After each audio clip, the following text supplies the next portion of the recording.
Sri Advaita Gadadhara Shivasadi Gaura Bhakta Vrinda Hare Krishna Krishna Krishna Hare Hare Hare Ram Hare Ram Ram Ram Hare Hare. Hare Krishna. I welcome all of you for today's session. So today we are going to start a new course, Sri Mahabharatam. In that we are discussing first Parva, that's Adi Parva. We'll be following Srila Vyasadeva's the mula version. So mula Mahabharat. Mula Mahabharat means the original one, which is written by Srila Vyasadeva himself.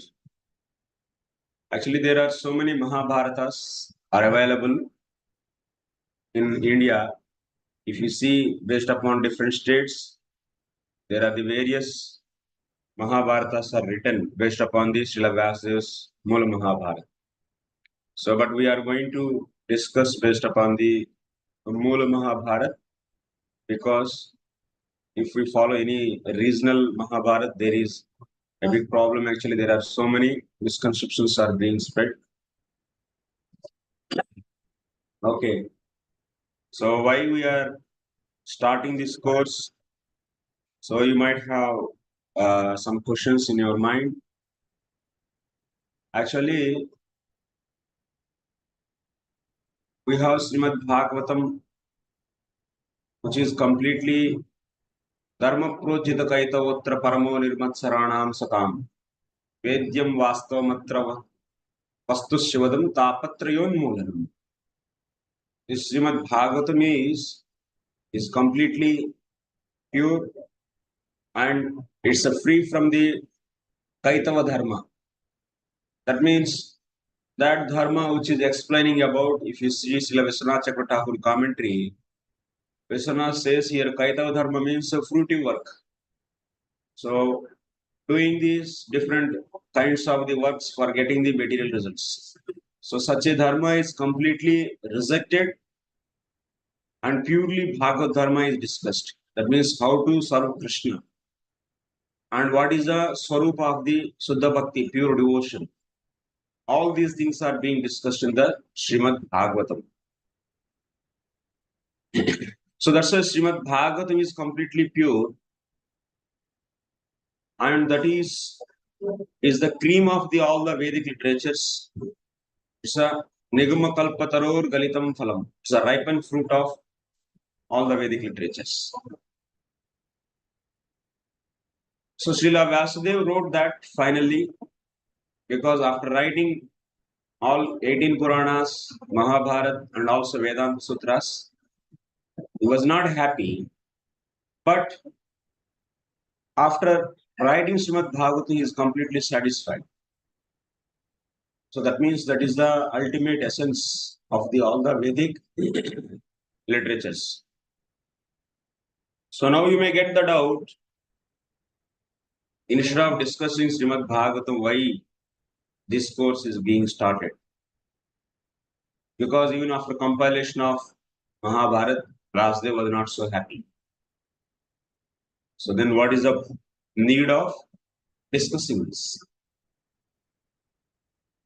So in sum total, we try to reject actually all the other Puranas and also Mahabharata and Vedanta Sutras on the basis of Vyasadeva was happy only after writing Srimad Bhagavatam. Yeah, that's true actually. Srimad Bhagavatam is going to purify all the hearts of the impurity, whatever is there in the heart, that is being purified by regularly hearing the Krishna's pastimes. But here one thing we should remember, you don't think that remaining scriptures, so that means other 18 Puranas and Mahabharata is completely useless. No.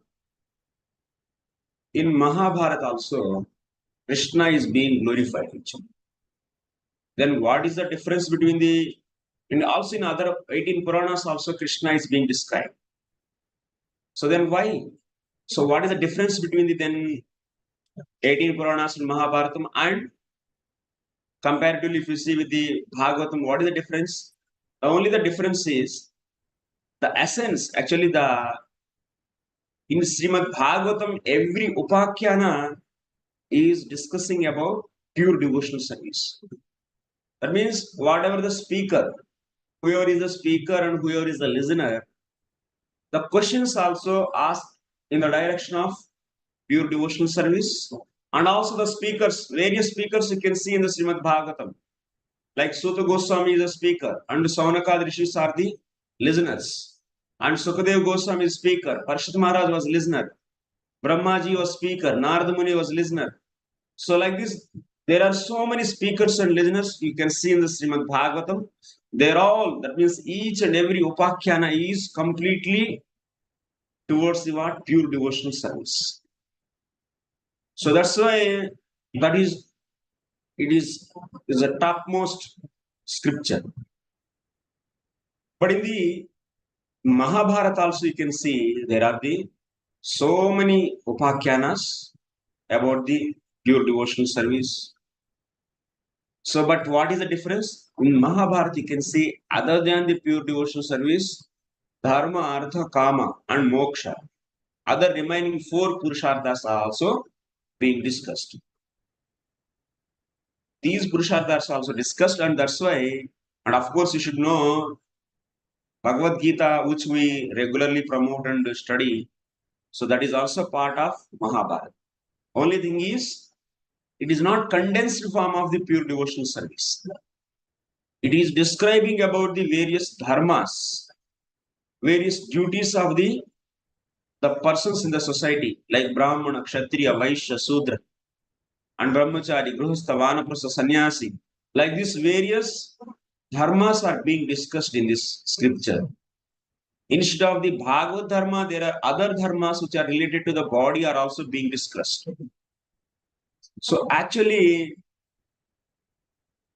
then why don't we discuss only Bhagavad Dharma? Why we need to discuss so all these the dharmas which are related to the body, you may ask. So the reason is, if one is until and unless is not in the pure devotional service, that means if he is not a practitioner of the pure devotional service, he has to act based upon the bodily dharmas. He should know what is his duties. He should know what is right and wrong. He should know his means of the livelihood are right or wrong. He should know how to behave as a father, as a guru, as a mother, as a sister, as a brother. So he should know how to behave as a brahmachari, grihastha, sannyasi, vanaprastha. So like this, all these dharmas are also very important to enter into the pure devotional service. So Srimad Bhagavatam is fully discussing about the pure devotional service, and this Mahabharata you are going to learn how to be, that means in the different, how to act in your duties and how to be in the mode of goodness, and so that you can get the opportunity to hear this Srimad Bhagavatam. By following the properly your duties, one will be situated in the goodness, and that state is useful for them to understand the pure devotional service. But without and also one may say, I am already pure devotee. Why I have to attend this kind of course? Even if you are a pure devotee, you have to set an example to the society. Even if you are acting in the pure devotional platform, in every minute you are in the direct devotional service, but still you should exhibit your external behavior, your vyavahara. Your vyavahara should be according to the scriptures. So that's why, to set an example, also even a pure devotee should follow his duties. For example, you can see in Mahabharata, whose story this is Mahabharata? This Mahabharata is nothing but the story of Pandavas and Kauravas. Who are the Pandavas? Pandavas are the pure devotees. And that means in Mahabharata, we are going to study about the devotees and they, in different situations of the life, there are various turnings in our life. In each turning, how to act actually, and also how to dependent on the Krishna, how to surrender to the Krishna. All these things you can see in this Mahabharata. But one thing we should remember that we should take only those things which are conducive to the pure devotional service. And also we should understand that pure devotional service is different from the dharma which is coming based upon the body. And so that's why we should, we are in the body. So that's why we should know how to act in this body and how to act as an individual person and how to act as a community. You are also one of the member of the community. So you also should know how to act in the community. So that we should learn from the Mahabharata. Nowadays, we are hearing so many tips and tricks actually, how to be good person in the society. There are so many authors and giving these so many formulas. But all these formulas, we have to learn from the Mahabharata, not from the whimsically, without following any pramana. Whimsically, someone's speculation we should not follow. It should be based upon the scriptures. So that's why it's very important to act as a responsible person in the society, how to be in the mode of goodness, and also how the pure devotees are setting an example to the society by following the righteous path. Even in the great difficulties, they were following the righteous path. Example is Pandavas. Even they have so many abilities, but still they follow the dharma. So, and they set an example to the society so that society can go in peaceful way. So it will be in the mode of goodness. Then it is going to help, that kind of situation is going to help to understand the scriptures, Bhakti Shastras properly. If you are not in the mode of goodness, even if you study the Bhakti Shastras, your colors, that means from the past and ignorance, we will be actually understanding the values of the devotion in a different way, actually. It is also a problem. So that's why most of the devotees, even Srila Prabhupada is saying in one conversation, becoming Vaishnava is not so easy. So one should follow the Varnashrama Dharma. One should strictly understand the what is Varnashrama Dharma and act based upon that, and regularly keep on enduring to become a pure devotee. We are not like Haridas Thakur. Srila Prabhupada is saying, not I am saying. We are not like Haridas Thakur and we cannot replace. So the present this rules and regulations were based upon the body. So those cannot be replaced just by everyone is pure devotee and there is no conditioning state. Everyone is beyond the upadhis, beyond the bodily upadhis. Upadhi means designations, bodily designations. And if everyone is in the pure devotion service, then there is no need to discuss about all these dharmas. But most of the people, Prabhupada is saying, what to speak of chanting like Haridas Thakur? Chanting can replace everything. One devotee was asking Srila Prabhupada, then Prabhupada is saying, who is going to replace the chanting? Who is going to replace? That means these systems, whatever is given with the chanting, that's possible for the Haridas Thakur. And devotees definitely has to aspire to become like that.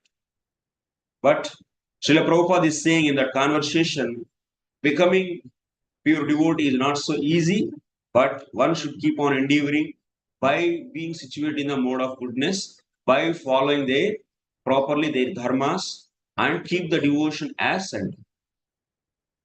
So that's why Srila Prabhupada says that this is very much important to discuss what is our dharma in our day-to-day life. So, so like this, that's why it's very important scripture. And Srila Vyasadeva wrote for the scripture for the Kali Yuga people only. And it's not that we don't need other books. It's not like that. Definitely we should keep in our mind that we should not forget the pure devotion. So that is the goal. And for that sake, we should also understand how to act as a common man. So how to behave, that also we should understand. And for that, we should study this Mahabharata. So now we will be entering into this story. So here,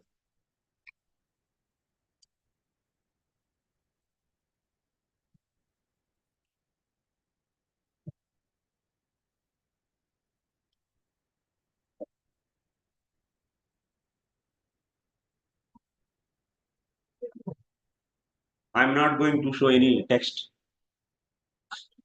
because it's a big story and thousands of slokas are there. And each sloka also we cannot discuss. And also, we try to cover as much as possible. And also, sometimes I may jump to the story to another story which may come in the future. So,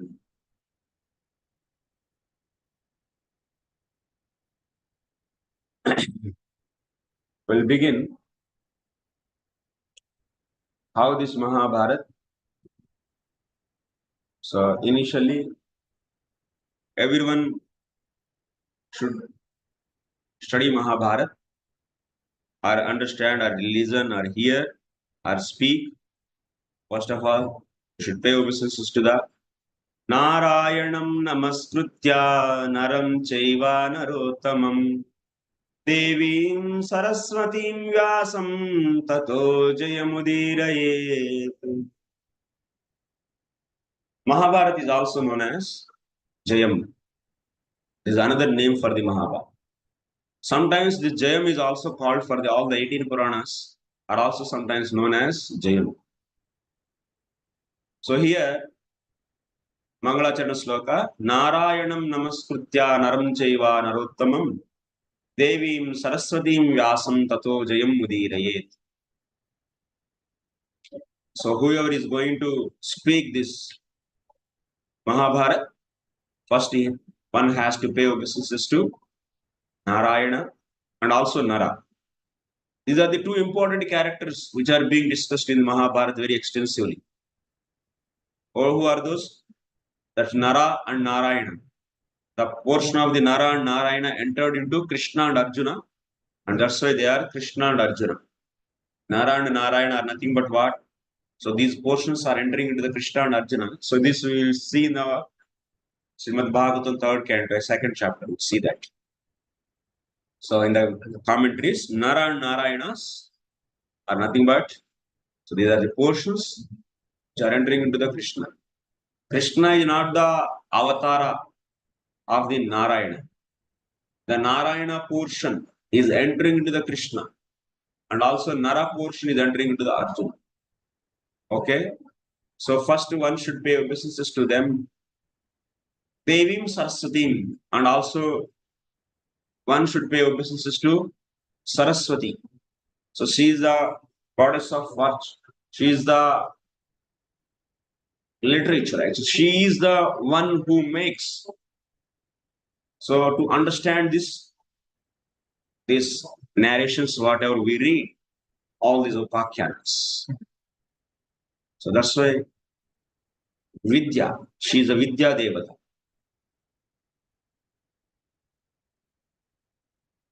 So sir, that's why if one doesn't have, so the Saraswati is a mercy. Even if you are hearing the words, you cannot get the revelation of that words. What is the meaning of that? You may not get. So that's why one should also pay obeisances to the Saraswati. Devim Saraswatim Vyasam. Vyasa is the author of this book. So that's why before to hear Sri Mahabharatam, one has to pay obeisances to the author of that book. Then finally, so one should speak or hear Jayam, this Grantha. Mahabharata is also known as Jayam. So here also few more Mangalacarana slokas. Om Namo Bhagavate Vasudevaya. Om Namah Pitamahaya. Om Namah Prajapatibhya. Om Namah Krishna Dvaipayanaya. Om Namah Sarva Vigna Vinayakebhya. So we pay obeisances to all the various personalities, to the Lord Vasudeva, to the Brahmaji, to the Prajapatis, to the Krishna Dvaipayan, and also so other rishis. So our obeisances. Then story begins. Once upon a time, there was a place, Naimisaranya. So because there are the different stories on this, Naimisaranya name, so that place got that name because of, there is a one story, one time all the devatas went to Brahmaji and they were thinking that all these Brahmajis and devatas and rishis, they went to Brahmaji and finding a best place where they can do the austerities so that for the benefit of all the mankind or all the living entities in this whole universe. So that's why then at the time Brahmaji was creating one chakra actually. By using his mind, he made a one chakra and he says that the rim of this wheel, wherever falls, that place is the best place. So then he released that wheel, and in the place of that Naimisaranya, Naimisha means is the rim of the wheel actually. So Naimisha Aranya, this is Nimisha. That means the wheel, its rim is known as Nimisha, and it fell into that forest. That forest is known as Naimisaranya. That was the very auspicious place from the many, so millions of years. So it is famous place. It's a very auspicious place. And in that place, all the Saunakadi rishis gathered and they were doing the vrata, one vrata actually. So hearing of all the various scriptures, and also they are doing the yajnas for the benefit of upcoming Kali Yuga people. So they want to hear the various Puranas and other things, and that's why Satrayaga we say. In Satrayaga they were sitting. So then when all they were sitting there, Lomaharshana Putra, Ugrasrava. Lomaharshana is the father and Ugrasrava is the son. So there is a Suta Goswami, Romaharshan, we can say also Romaharshan. Romaharshan means, Romaharshan is such a great Puranic. He teaches all the Puranic stories in such a wonderful way. Whoever is hearing his Puranas and their hair will be standing on its ends. Romaharshan. So such a jubilation they used to get. So that's why his name was Romaharshan. That means he is able to narrate the stories or past tense of the Lord and also the devotees so wonderfully.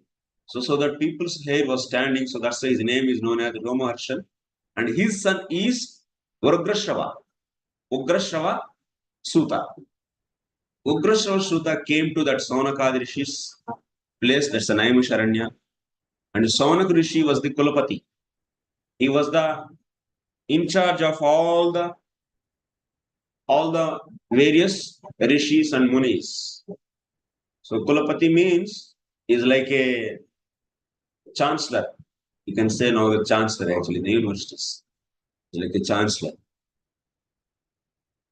So then after that, he came and they all stood up because Suta Goswami is a very wonderful devotee and also is the best among the narrators of various Puranas and Idihasas.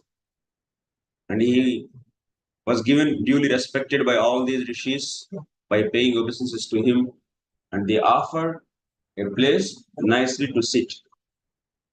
Then after that,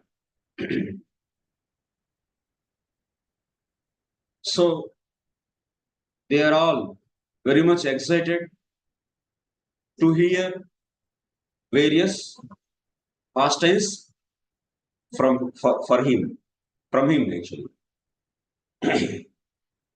They are interested in Chitra Srotum Kataha Tatra Pariprabhu Tapasvinaha. Isabi, all these different Saunakadi rishis surrounded to him, and they were eager to hear from him various stories. So then Ugrasrava Sutta Goswami also paid obeisances to them, and also he, first of all, they all sat, and then Ugrasrava Sutta Goswami is offered with a seat, a proper seat, and he also sat there. Then after that, one among those Saunakadi rishis asked me a question. My dear Sutta Goswami, from where you are coming? So now, what are the places you visited recently? Now to come before here, so which place you visited? So please tell me. Like that he asked. So when he was asked like this, so he started replying with this question, and Sutta Goswami said that, my dear rishis, I am coming from the Janamejaya. Who is Janamejaya? Janamejaya is the son of Parikshit Maharaj. And he did a sarpayagi. Because Janamejaya was very much unhappy. He came to know that Takshak was the culprit. And he actually caused the death of his father. Of course, that Brahmana boy gave the curse. Why Takshaka has to come and bite him? And he was very much anger towards him, and he wants to destroy all the snakes. And because of that, he did a sarpayaga. Of course, this is a story in future is going to come. In that sarpayaga, you can see there are so many snakes are being killed. There are the thousands and thousands of jatis. That means snake jatis are there.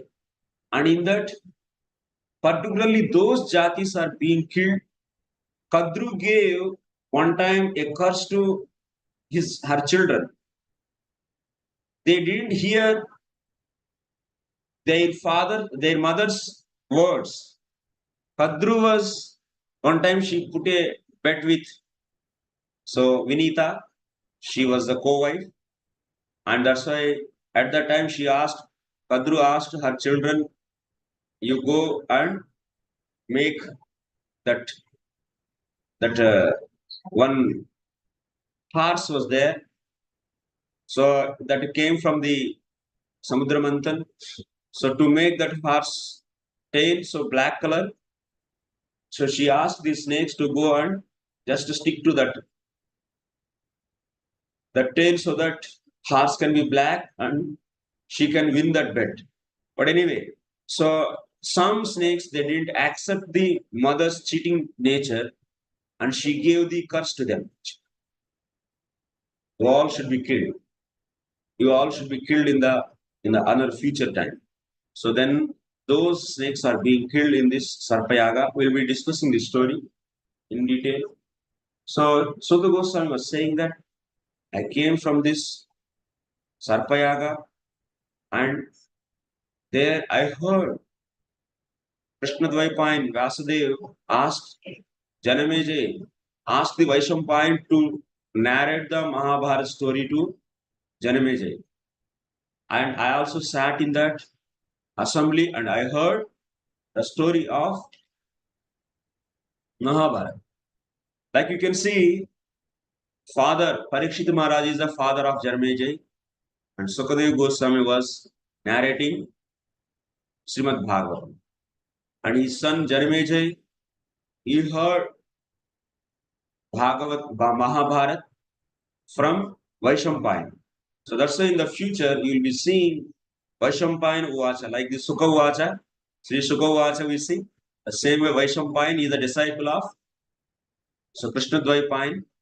So that's why Vaisampayana is being ordered. So he started telling the Mahabharat in that Yaga, Sarpa Yaga. At that time, Ugrasrava Sutta Goswami also sat there and he heard the whole story. After hearing this, and this Mahabharata is comprised of so many wonderful narrations. That means so many sub-stories and sub-sub-stories. Like this, you can see it's a Chitra Vichitra Kada. Varieties of stories we can see are discussing, and each story is very important. And in every story, there is a secret meaning is there. That means secretly every story is narrating the dharma and also bhakti, and also it is establishing the various values in our human life. And then after that, Sota Goswami heard Mahabharata from Vaisampayana along with Janamejaya and other rishis. Then after that, he left that place. He went to the various places, various Punyatirthas. He went to the Kuruksetra. Kuruksetra is also known as Samanta Pancakam. So this is a Kuruksetra, its name. The name for the Kuruksetra came from the Kuru. So one time Kuru did the tapasya in the Kuruksetra. So to impress the Lord, so that's why Lord Hari came, and after that he said that this place will be famous by your name. So that's why it is known as Kuruksetra. Dharma Kshetre Kurukshetre. This Dharma Kshetra, this Kurukshetra is Dharma Kshetra. It is a land of righteousness. So such a wonderful, this is a Tirtha. He visited that Kuruksetra because after hearing Mahabharata, Suta Goswami also went to Kuruksetra where the fighting between Kauravas and Pandavas happened. There are so many thousands and thousands of kings were destroyed, and thousands of elephants were killed, thousands of horses were killed, thousands of soldiers were killed. And before that also, there's a Kurukshetra is a place where you can see Parashuram killed all the kings 21 times. He killed and he made the different ponds with the blood of the kings. And such a place this is. And so Sota Goswami went there and also visited that place, and he washed. And after that, he further went to the different Punya Tirthas. Then finally he reached the Naimisaranya, where he heard that all these sages, they are doing the various Satrayaga, so that's why he came here.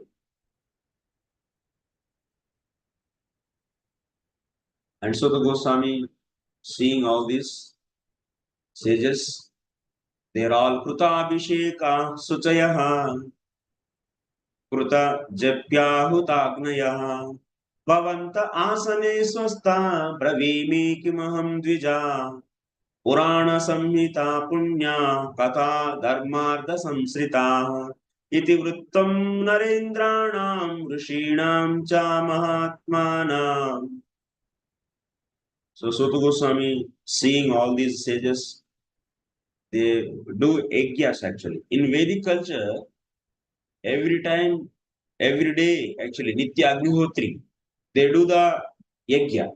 Like we do our japa actually, Sankirtana yajna. Like that in the Vedic culture, in the Brahmanical culture, so performing the yajna is a daily activity. So all these sages perform their Puta Agnaya. They perform their yajnas, they finish their japa, and they nicely bathed, and they all sat. They did the Sandhya Vandan, and they sat to hear the stories from Suta Goswami. Then so these sages, when they heard that Suta Goswami heard Mahabharata and he came here, so then sages are asking him, my dear Suta Goswami, what you heard from Vaisampayana Rishi? What is there in that Mahabharata? And also we all came to know this Mahabharata is comprised of the various stories. Because in this Kali Yuga, especially, this Mahabharata is meant for the Kali Yuga. These Kali Yuga people are mostly inclined to hear the stories. And if you explain the drive, that means if you explain the straight philosophy, so it's very difficult for the understanding for them. So that's why Srila Vyasadeva, compiled this Mahabharata so wonderfully, and he, in the form of the stories, all the various deep meanings of the Vedas, various subtleties of the Dharma are being narrated in the form of the stories. And so that's why it is easily digestible by the people, and also they will learn so many things. So the sages are asking, we are all interested in hearing these stories. And this Mahabharata also is the Nana Shastropa Brahmitam. This Mahabharata is the expansion of all the Vedas. Itihasa Puranabhyam Vedam Sampabramhayet. By this Mahabharata stories, Srila Vyasadeva, whatever the values and dharma, the subtleties of the dharma and the values of the pure devotion and bhakti and all these things, he made in the form of a story, and that he described in Mahabharata, compiled it as Mahabharata. So that's why you don't need to study the Vedas. And all the Vedic culture values, many times people may think, so what is the Vedic culture? And how to know that? That everything you will come to know just by studying Mahabharata. Vedais Chaturbhihi Samyuktaha Vyasasya Adbhuta Karmana. Vyasadeva, this is a magnanimous creation, this Mahabharata. Creation means compilation. Mahabharata is not a man-made thing. It is there eternally, and that is being compiled by him. So now these sages are asking, my dear Sota Goswami, kindly explain this Mahabharata. Then Sota Goswami, after that, he paid obeisances to the Lord before going to start this Mahabharata. He paid obeisances to the Lord. Lord is Adyam Purusham Ishanam Purubhutam Purushtutam Ritam Ekaksharam Brahma Vakta Vakta Sanatanam, like this. Then after that,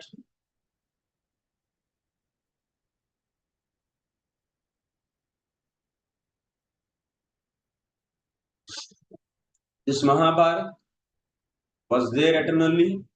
It is there now. It will be there in the future also. Like we say, how Srila Prabhupada's books are there, will be there for the 10,000 years. And Vyasadev's Mahabharata will be there for eternally, actually. It was there,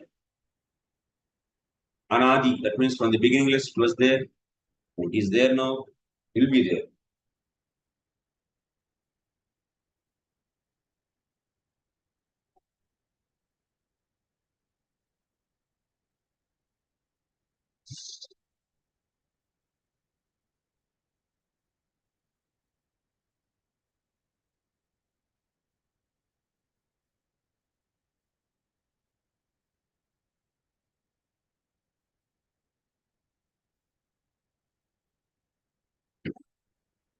Sutta Goswami was explaining how this Mahabharata. One time, what happened? Vyasadeva was sitting in the foot of Himalayas, and he was meditating actually. What should be done for this future Kali Yuga? Because in this Kali Yuga, now the people are so much degraded. Actually, if you see in the present day society, there is no dharma. Dharma is gradually degrading day by day. And Vyasadeva was seeing the future of this Kali Yuga, and that's why he is very much worried about this, and he wants to do something. And for that, he created this Mahabharata. Now you can see in the present day society, dharma is falling day by day. There are no values. They don't have any idea about their duties. Even the father, mother, wife, children. So these dharmas are completely are getting degraded. People are just making the various movies with the center of the sense gratification, and they are just making the people to fall down from the dharma and do more and more sense gratification. And now the present society is artha pradhana and indriya tripti, sense gratification is the main objective. And for this, whatever is, that means, is going to bring this money and the sense gratification, they are thinking that this is the right thing. And no one is interested in thinking about the what is dharma and what is adharma. So what is right and wrong. So to save this society, Srila Vyasadeva meditating on the situation of his Kali Yuga, and he compiled Mahabharata in his heart himself. Initially, Vyasadeva wrote entire Mahabharata in his mind itself. Previously, also all the various poets or otherwise various authors, what are the scriptures they write, they will be writing the entire scripture first in their mind itself. Not that they every day one page, two page writing, no. They will be everything they keep or otherwise doing the new research and writing, no. Everything they so write in their mind, and then after that they do the lipibadda. That means they will be writing that. Vidyandi, some, yeah, talapatras. But before it is compiled in his heart. So Vyasadeva's heart, the entire Mahabharata is being compiled. So then after that, he was thinking, Vyasadeva was thinking, now anyway, I compiled this Mahabharata, how to give this Mahabharata to the society? How to teach? How can I teach this Mahabharata to the people? It is there in his mind. No. Katam adhyapayaniha shishyan nityan achintayat. He was in the great dilemma actually. How to do this? So then he was meditating like this. How to make this Mahabharata to be propagated in the society. So by that time when he was thinking like this, Brahmaji came there, and Lord Brahma, when he reached there to that Vyasadev's ashram, so Vyasadeva gave the sufficient satkara. That means, so he did the circumambulation to him. Then after that, he made him to sit, and just Vyasadeva was sitting at the feet of the Brahmaji, and he asked, my dear Brahmaji, so I have this kind of unhappiness in my heart. I want to write this Mahabharata. So who is good person for this? Whom I should select? How it is possible? Then Brahmaji gave, so he said that you are the best person among all the people, and you are the best sage, and you did a wonderful thing. You compiled all this Mahabharata, So, but you have to meditate on the, or otherwise you call, so Lord Ganesha to write this. So Brahmaji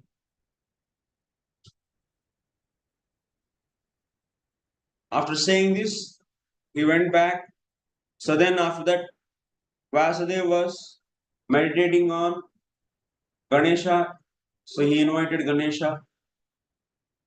Then Ganesha came. Then Ganesha, when he reached to the Vyasadev's place, then Vyasadeva asked, my dear Ganesha, I want a writer actually. This Mahabharata I compiled in my mind. Now it has to be written. So then Ganesha gave one condition to him. Okay, I will write, definitely, but one thing is,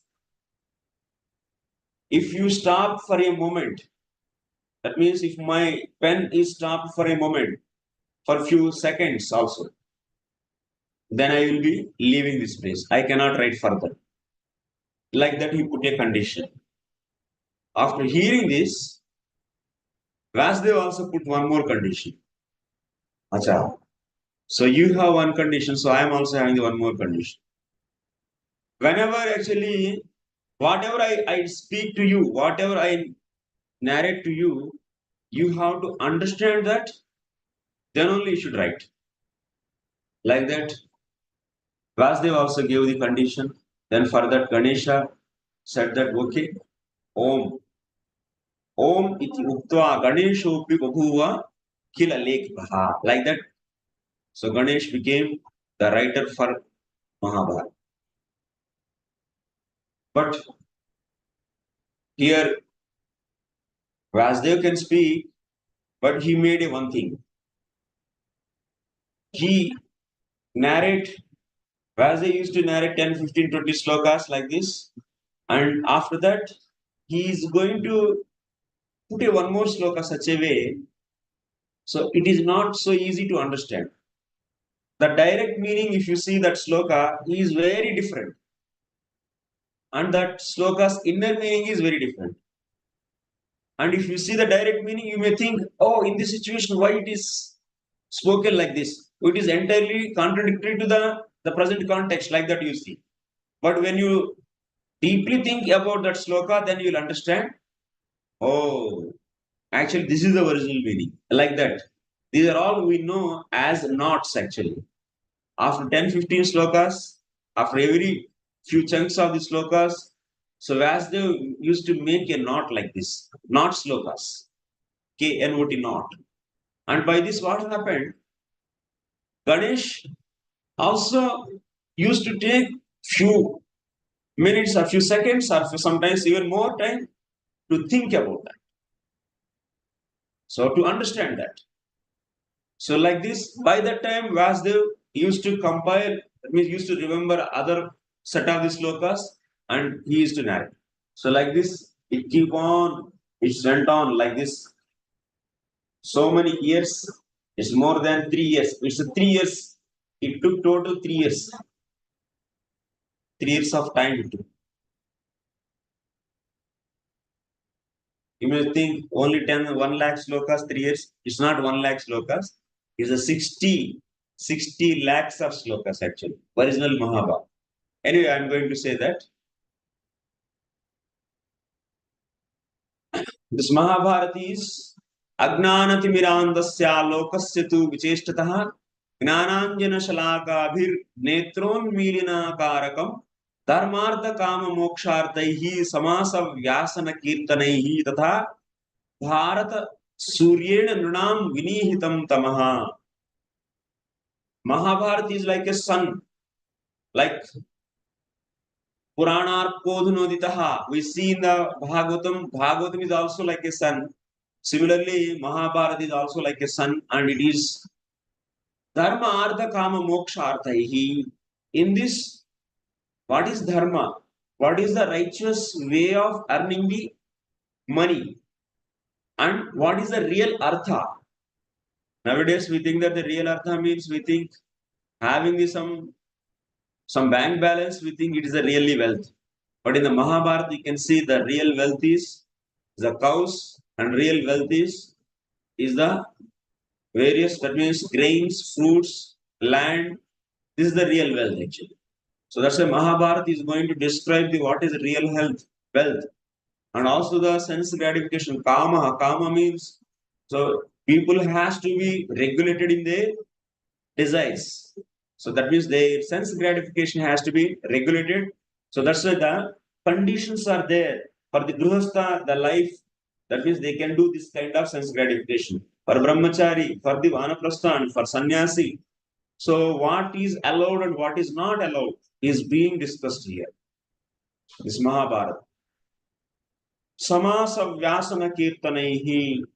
So Vyasadeva, some places it is in a brief he described, and some places you can see is described very lengthy. So like in the sea, in the future we are going to study in the Santi Parva. So what is the duties of a king? What are the duties of Brahmana? What are the duties of Kshatriya? So what are the duties of Vaishya? What are the duties of Shudra? What are the duties of Grihasthas? What are the duties of Sannyasis? So like this, various dharmas are being discussed. And this fallen state, especially in this Kali Yuga, now it is very important to know all this. You may think that we are doing the bhakti and devotional etiquettes, devotees. Yes, definitely in the devotees communities, definitely we should follow the devotional etiquettes, and that also being discussed in this. And also in the with the general society, how we should act, how the society should look, and what is the right mean of earning our livelihood, all being discussed. So that's why it's very important. Otherwise, it's very difficult for us to see the continuation of the existence, the life in this Kali Yuga actually. So पुराण पूर्ण चंद्रेण श्रुतिर्ज्योत्स्नः प्रकाशिताः नृबुद्धि कैरवाणां च कृतमेतत् प्रकाशनम्. पुराण पूर्ण चंद्र श्रुतिज्योत्स्ना. You can see in the Mahabharata there are so many stories which are describing the various deep meanings of the Vedic dharma sukshmas, that means subtleties of the dharma. Like for example, you can see like Draupadi got married with the 5 husband, and she is also now called as Pativrata. She married to the five men, and also she is called as Pativrata. How it is? So here you can see this kind of descriptions which are really very, very apad dharmas. That means they are not the general dharma. There is an apad dharma. Apad dharma means, so they are very rarely you can find. That is also dharma. That is Mahabharat is not just describing the common dharma, it is also describing about the apad dharma and why she got married, how it is also righteous. We are going to discuss in this Adi Parva only, at the time of the Draupadi Swayamvara. So we are going to discuss these things. So that's why what I want to say, you don't think that in this Mahabharata, everything is for the everyone. No. We have to be very carefully, one should learn this, should study about the Mahabharata and the contents of the Mahabharata. So there is one story actually. So Mahabharata. So how to hear? There is just it's not from Mahabharata story actually. It's general story. There was one Pandit. He was graduated. Then after that he got married. He graduated in the Sanskrit. He is a Sanskrit Pandit. And his wife asked him, now you got married. Now you have responsibilities of running the family. So you should earn money.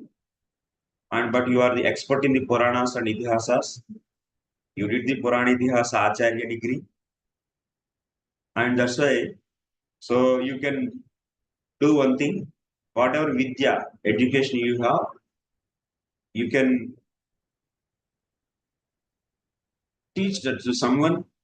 You do the Purana Katha or the Mahabharata Katha. So then you can earn the livelihood. So she said, then after that, okay, where to go? Like that he thought. Then he went, king. So in his place there was a king. And he requested king. So my dear king, I want to teach Mahabharata to all of you. the king and also the members of that assembly. Actually, Mahabharat, to hear Mahabharat, we take the 4 months actually. Like Parishit Maharaj heard Bhagavatam 7 days from Sukadeva Goswami. Similarly, Janamejaya heard Mahabharata from Vaisampayana for 4 months. This is a 4 months story actually. Continuously 4 months they heard. The same way here, so 4 months time he also took to king. That means actually generally the we hear Mahabharata has to heard in the month of the Chaturmasya. In the 4 months of Chaturmasya, that's a Vidhana actually. Mahabharata will be heard. So then so this Pandit narrated the whole story for 4 months. So then after that, finishing of that, he reached back to his home. And his wife asked, what did you bring? So what king gave? What dakshina he gave? Then Pandit said that, I didn't get anything. He didn't give anything. And also she asked, where is your book, Mahabharata book? You didn't bring back the book also. You left the book also there. At least go and bring the book. Because this Pandit forgot to bring the book. Then he went back. So he went back to the king's place. It was a palace. After entering the palace, first and foremost, he got the meeting with king's daughter. And by seeing this Pandit, the daughter was so happy actually. She was excited. And she said immediately that excitement, Panditji, you narrated Mahabharata. It made my life changed. It made, and now I'm so happy. Before I was not so happy. It changed my life. Like that she said. Then Panditji asked, okay, very nice. You heard Mahabharata. So what really made so your life change actually in that? Can you say that? Then so that girl said, Panditji, whatever you taught in that, especially I like the Subhadra story. You know, Subhadra ran away with Arjun. So by rejecting all his family members and everything. So from this I got a great lesson. I am so happy. I also now decided to run away with someone. So this is the thing. Before that I was very much fearful whether I can go or not by rejecting the parents with a man, a boy. But now I got confidence. Then Panditji was just putting his hands on his head, and my God, she learned this thing. So then she went inside further to the palace. Then in the some corner he met with the queen, king's wife. And by seeing the Panditji, she was also so happy and excited. Wow, Panditji, you taught Mahabharata, and really, I'm so excited. So it really changed my thinking, and now I'm so happy. Then Panditji asked, what you learned from that Mahabharata? And she said that, I'm very much inspired by Draupadi.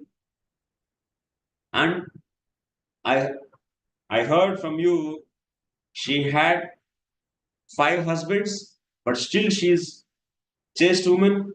She is considered as Kanya, Panchakanyas. Out of Panchakanya, she is also one.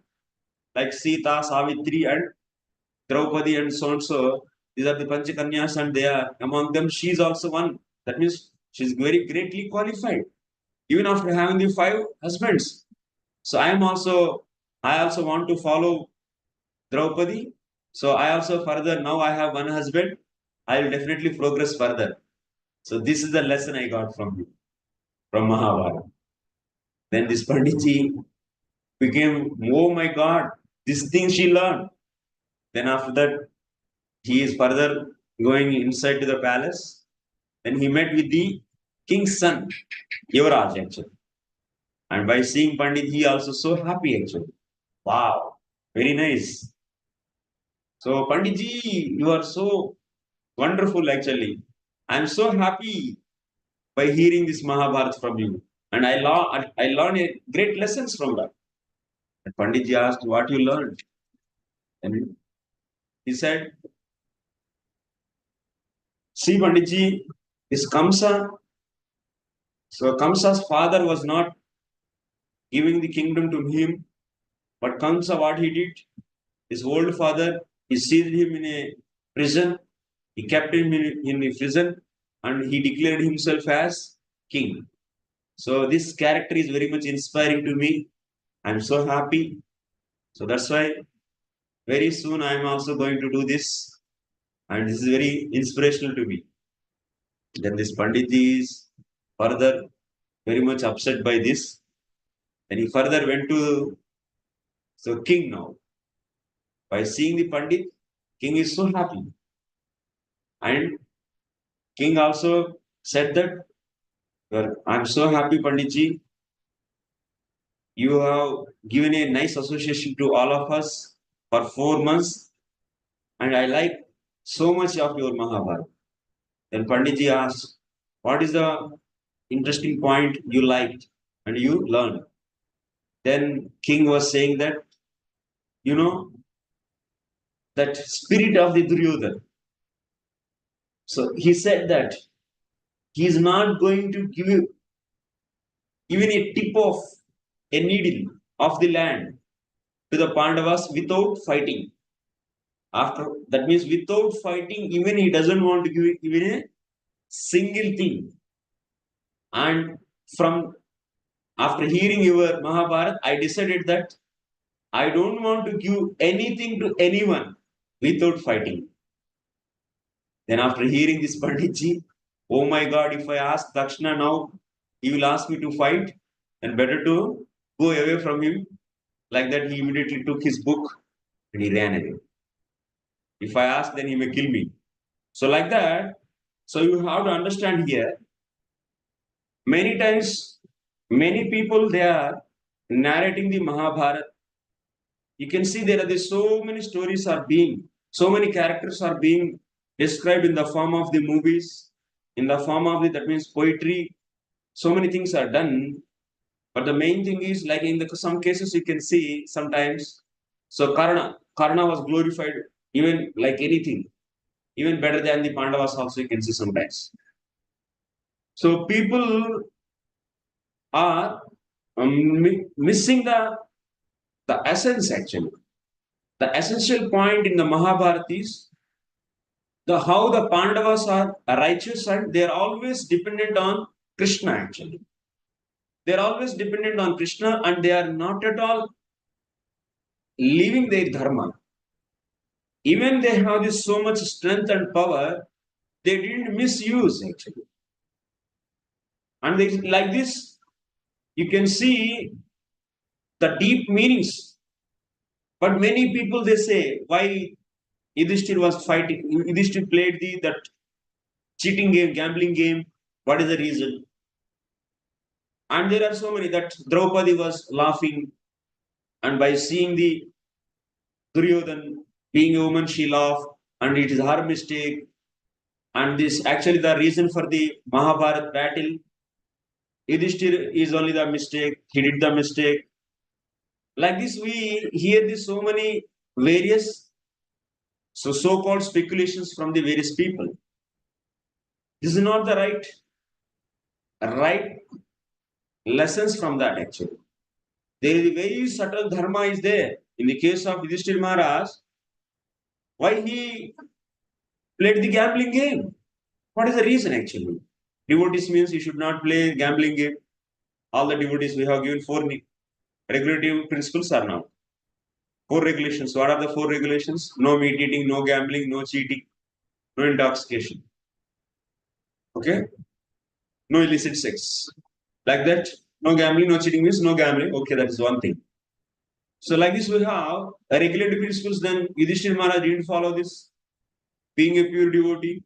Why he didn't follow this? That means he's not pure devotee. Pandavas are not pure devotees. What it made him?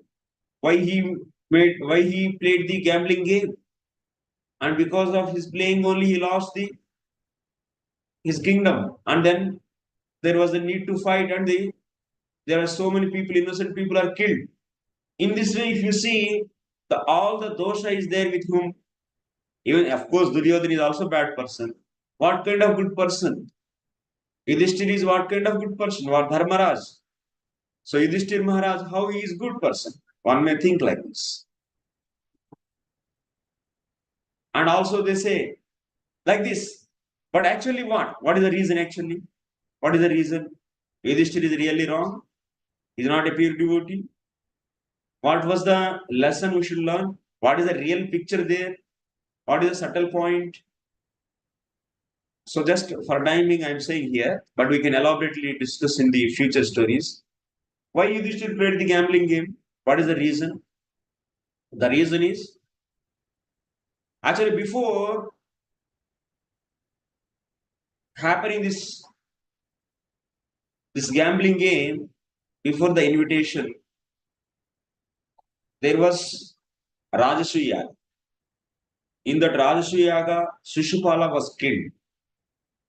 Once the Shishupala was killed, that means in the auspicious event, so killing of the person happened. Krishna killed the Shishupala. So this kind of inauspicious thing should not happen. That is indication of the some inauspiciousness to the Pandavas and also to the Kauravas. Some inauspiciousness is going to come. So then after that, Yudhishthira Maharaj approached Vyasadeva. Because Vyasadeva is a Trikalagna. And he knows past, present and future. And he knows everything. And he is the impartial personality. If you see in the different characters of the Mahabharata, Vyasadeva character role is completely impartial and he is not dear to anyone. He is always standing towards the Dharma. And even for how the Kauravas, how the Pandavas are liking, and Kauravas also same to him. Because everyone is belong to him. Because he only gave the birth to the Dhritarashtra, Pandu and Vidura. So Vasudev said, my dear Yudhishthira, this is the indication of the inauspiciousness, and because of you, there is through you, not because of you, through you, there will be a great fighting. Mahabharat battle is going to happen. There will be a great battle, and the thousands and thousands of the kings will be killed in this battle. So then, from that day onwards, Yudhishthira Maharaj became, that means, so alert. Oh my God, through me there is a great battle is going to happen, and he wants to save himself. And then he promised himself, and he promised to other his brothers that I don't want to go against to any one of our relatives. Whatever they ask, I will do that. So that there will be no contradiction and there will be no battle. Because Vasudev said that there will be great fighting with your relatives, and in that battle, thousands and thousands of people are accompanying your party and his party, and all are will be killed. Like that he said. So that's why Yudhishthira thought. He thought that he doesn't want to get any disagreement with his relatives Kauravas. Whatever they say, elderly people, especially particularly Dhritarashtra. Dhritarashtra is the elder father. Is the elder father of the Yudhishthira, and Yudhishthira Maharaj till the last minute actually. Till the departure of the Dhritarashtra, even they caused so many, that means gave so many sufferings and so much cheating they did. And if you see, the main reason for this is the Dhritarashtra actually. Dhritarashtra is a bad person and he is the cause for the battle. What is the bad character of his? His bad character is even his son is not righteous person. He was giving this so much support to him. He is eyes anyway by the birth blind, but his Gnana Chakshu, that means the internal eye through which we can see the society. That's a Gnana Chakshu. That is also blind actually. That is blinded by the Putra Moha. That means so much attachment for his son. Because of this, he became blind actually. Whatever he does, Duryodhan, whatever he does, Dhritarashtra always encourages. Maybe in the front of everyone, he say, "Oh, this is wrong," but inside and also in the back door, the back side, behind the curtain, he never condemned him actually. Just for the namesake, he used to condemn. Whenever the Vidura and Sanjaya forces him, or otherwise Bhishma is saying your son is doing wrong, just for the namesake, he used to chastise his son. But actually, no. So that's why Yudhishthir was having so much attachment. That means attachment means not attachment, so much respect for the Dhritarashtra from the beginning. That is his character actually. Respecting elderly people was there from the beginning to ending with Yudhishthir. So that's why particularly he doesn't want to disagree with his elder father, Dhritarashtra.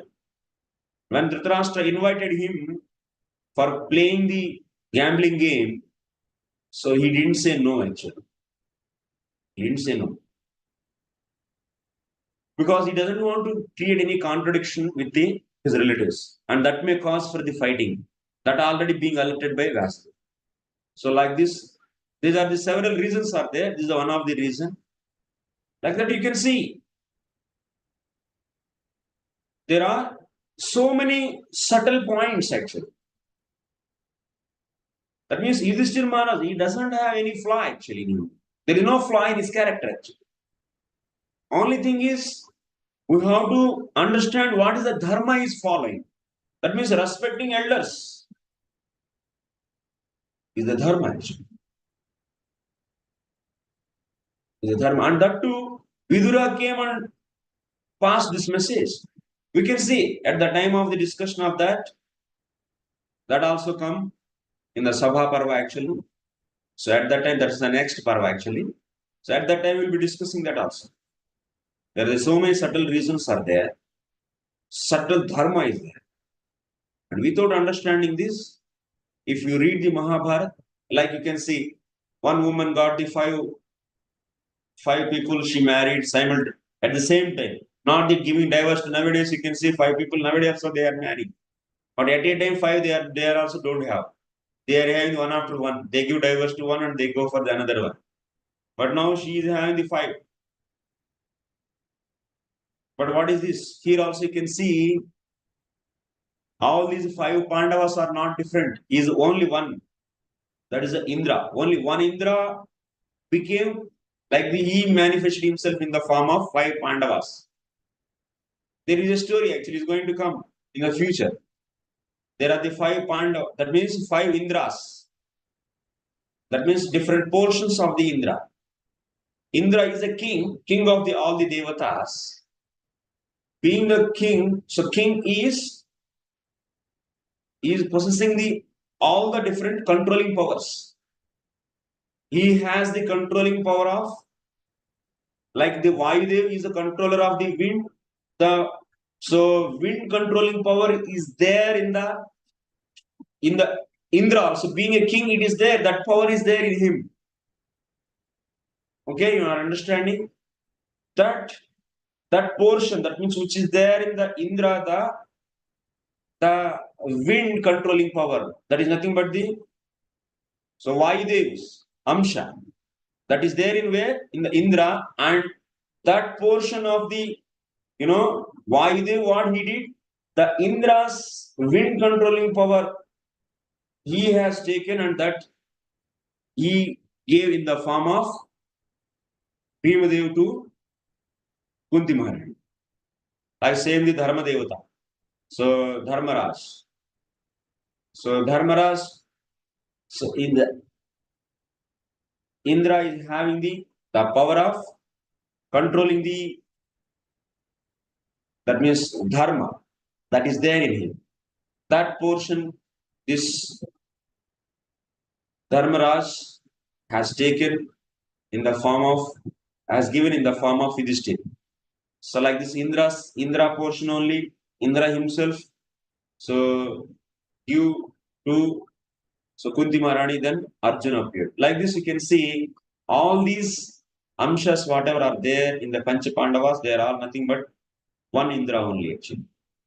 In that way also you can see she is having the one husband. Like this you can see so many things. And she is also Ayonija. Ayonija means Draupadi did appear from the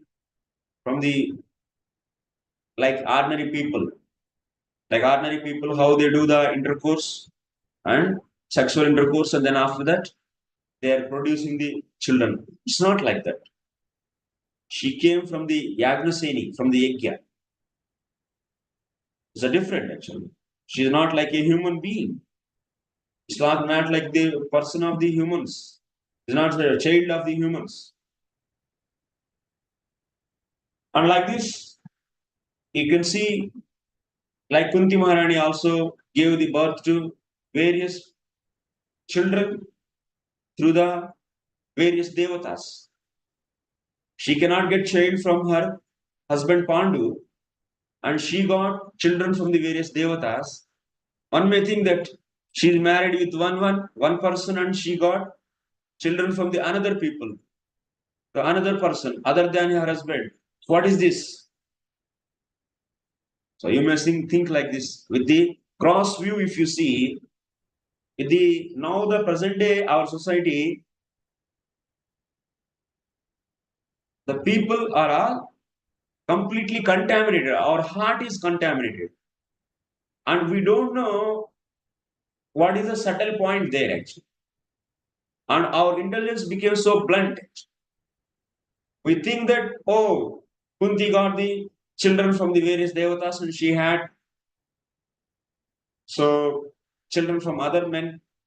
What is this? This is contaminated heart will think like this. But actually, devatas, and how she can be a chaste woman by having the children from other devatas, how she can be a chaste woman. And you may see that she is not following the regulative principles. Our gross might think that is illicit sex, because we think that children can be produced by only the sex, cross sex. But not actually, in the case of devatas, children they can produce in 5 different ways. One is the sankalpa. The second one is just by speech, walk. They say, now you may get the children. Without touching her, they can give the child to that woman. That's by the Vani. One is Sankalpa, second is Vani. Third one is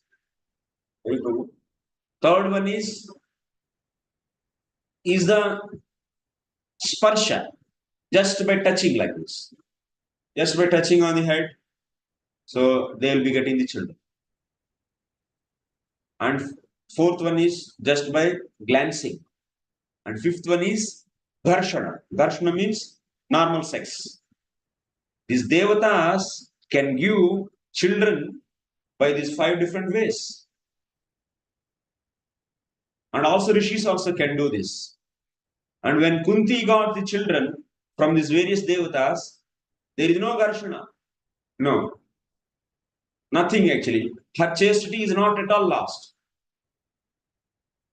And they just gave the sankalpa. They did the sankalpa to her, and she got the children. And if they are the children from the devatas, then how we can call them as the Pandavas? You may think like this. If they are produced from the someone and they are belonging to that is Varna Sankara? No. It's not at all Varna Sankara. This is because, like you see, Like our field is there, agriculture field. In our agriculture field, someone is working. So someone is working, and whatever is after the work, that means some labor come and they work. And after that, grains are produced. That grains are belongs to whom? To the person who worked. It belongs to them or the owner of the kshetra. Those are belong to the person who is belonging. That means who is possessing that kshetra. This is there actually in the Dwapar Yuga in the certain cases. So they used to get the children through the elder brother. If younger brother is not able to get the children, that system is in Kali Yuga rejected. But here you should think, when Kunti got the children from the various devatas, did they have any lusty feelings? Oh, let me enjoy this Kunti. Like that they have? No. And Kunti Maharani was having any lusty feeling towards the devatas? No. But our mind, because now we are always with the rajas and tamas, we are all fully contaminated. When you hear the story on the just a superficial level, you will be understanding that everything is fully contaminated. Like in the case of Vyasadeva, he gave the so Duryodhan in Ambika Sutta, so sorry, Dhritarashtra, he came from Ambika through Vyasadeva because of Vyasadeva. Ambalika gave the birth to the Pandu, and Mandasi, she gave birth to Vidura. You can see here also, Vyasadeva was having any lusty feeling. Is it like the Gharshana? That means the way to produce the children, is it like that? No. These are all like the Sankalpa. Or otherwise Darshan, just by giving the glance on her. There is no lusty feelings here at all. But people who has the half knowledge, who doesn't have the various subtleties, devatas can produce children like this, rishis can produce children like this, and this character is like this. And who doesn't have this kind of understanding, they never catch the dharma. This dharma, which is explained in the Mahabharata, is very subtle, very deep. And also it is describing the all the apavada also. Apavadas. Apavadas means rare. That means not for the common people. Only for the special people. Special rules. And also special rules also you should not just see the special rules and you should not apply on yourself. So that means in every narration, in every story, we should take the right meaning. So by taking rightly, then what will happen? Our heart will be purified. Our contamination which is there in the heart, that will be dispelled by these pious and this righteous and devotional narrations which are described in Mahabharata. Clean the heart. So Suta Goswami is saying that this Mahabharata is so wonderful, and Vyasadeva compiled, and through Ganesha it was written, and it is having so many parvas. How many parvas? 18 parvas. Adi Parva, Sabha Parva, Aranya Parva, Virat Parva, Udyoga Parva, Bhishma Parva, Drona Parva, Karna Parva, Shalya Parva, Sauptika Parva, Stri Parva, Shanti Parva, Anushasana Parva, Ashwamedha Parva. Next, Ashwamedha, Ashrama Parva, Prasthanika Parva, finally, Swargarohana Parva. Like this. There are the different parvas are there. 18 parvas.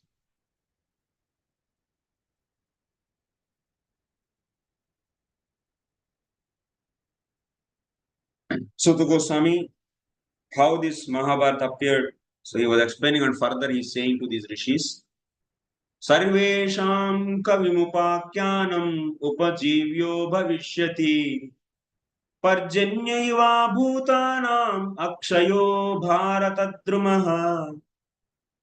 This Mahabharata is a great tree actually. In this Mahabharata, everything is being described.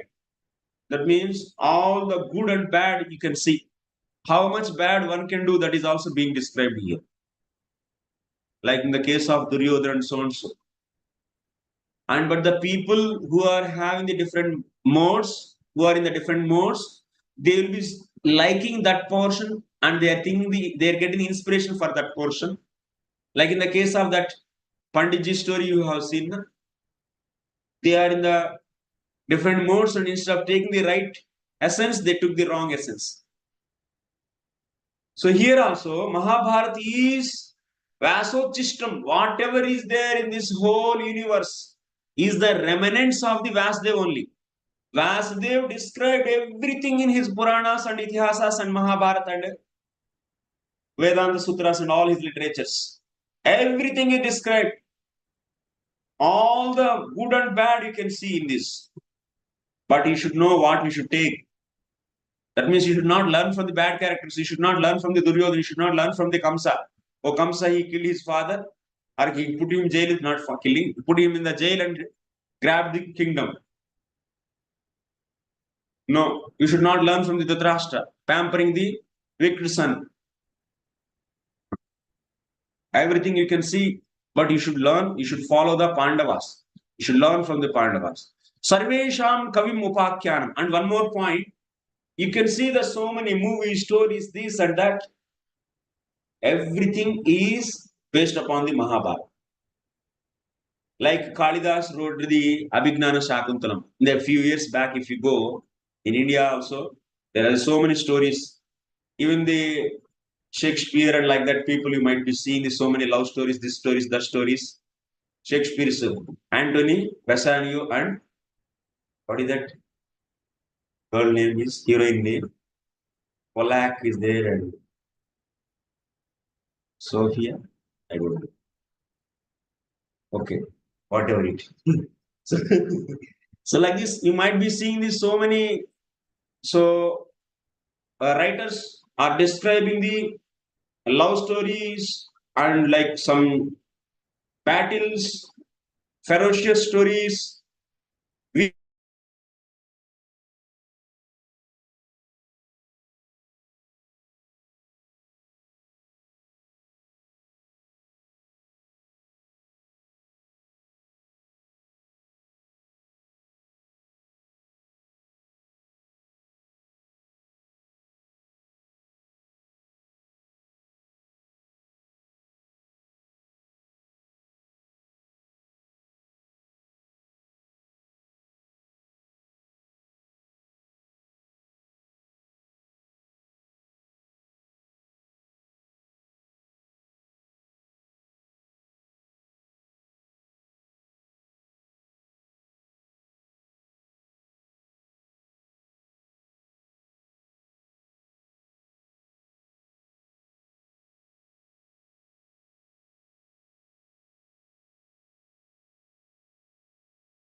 Hare Krishna.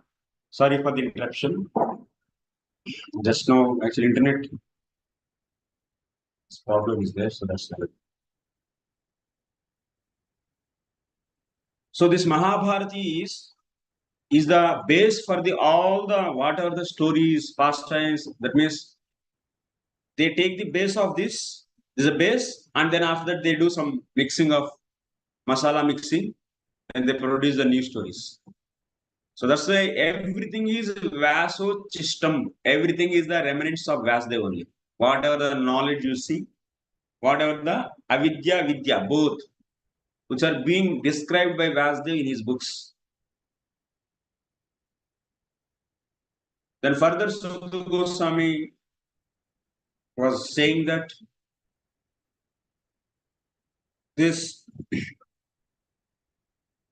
initially Vyasadeva gave birth to the Rashtra, Pandu, and Vidura. That means when Ambika, Ambalika, Vichitravirya passed his, that means he left his body because of too much sense gratification. He lost his life very quickly actually. Then Kuru dynasty became without any descendants. Ambika and Ambalika, they were the two wives of the Vichitravirya. So then mother Satyavati, so she asked Vishnudev to give the sons, or otherwise to get married. Because in the ancient, that means Dwapara Yuga, this philosophy is there, this policy is there, dharma. If someone younger brother doesn't have children, then what elder brother can produce children in younger brother's wife, so that those belongs to the younger brother only, and those children can do the samskaras. That means dahan samskara and also pindarpana and everything he can do. So for his father only, he is property of his father, not to even he is produced by his elder father, but his main the will be that person, not the elder one. So this is the dharma actually. In the Dwapara Yuga it was there, but in the Kali Yuga the lust will be increasing. So that's a certain principle. If you see the Parasara Smriti, which is meant for the Kali Yuga people, the Dharma Shastra, this is rejected actually. Producing the children through the elder brother is rejected actually. Otherwise, what will happen? Because in the Kali Yuga, there is no controlling of the senses. Sense control is not there. So that's this kind of rules and regulations which are applied in the previous yugas that are rejected in the Kali Yuga. So Vyasadeva produced Dhritarashtra, Pandu, and Vidura. So then after that, they became old, and the children also, they produced Pandavas. That means Dhritarashtra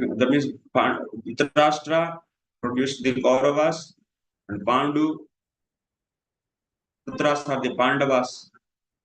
And these Pandavas and Kauravas fought each other, and then after that, this battle over. So then Dhritarashtra also went to the forest. Anyway, Pandu left his body very early. So once the Pandavas disappeared, and Pandavas' son is Arjuna's son is the Abhimanyu, and Abhimanyu's son is Janamejaya. So sorry, Parikshit Maharaj, and Parikshit Maharaj's son is Janamejaya. So once the Pandavas left, what Vyasadeva thought that better to compile this history of all this. So Mahabharata is a history actually. It's not the Purana. Purana means it is having all the 10 lakshanas. Atra sargo visargasthanam poshanamotaya manvantareshanugataha nirodha mukti rashraya. Like that you can see the 10 lakshanas. But Itihasa is different actually.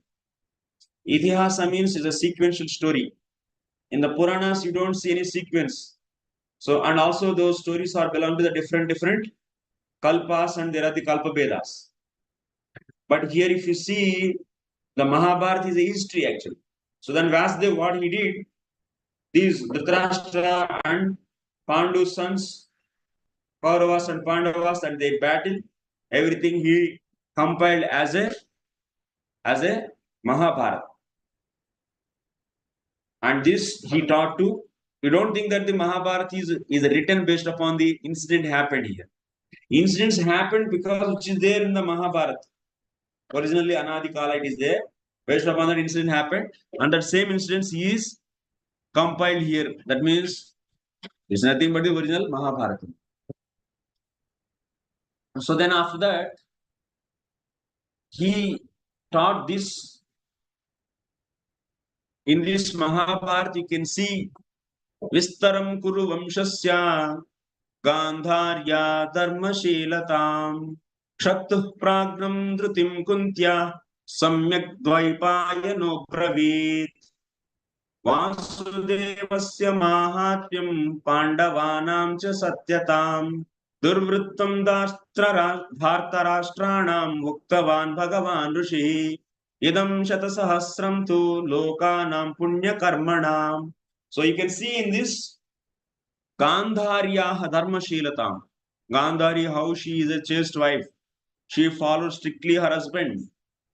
And also Kshattuhu Pragnam. And also you can see Viduraji's Pragna, that means intelligence. And Kunti Devi's Kunti Maharani. She is the manifestation of patience. From the childhood, she is having the difficulties. Very early she got that means because of small mistake.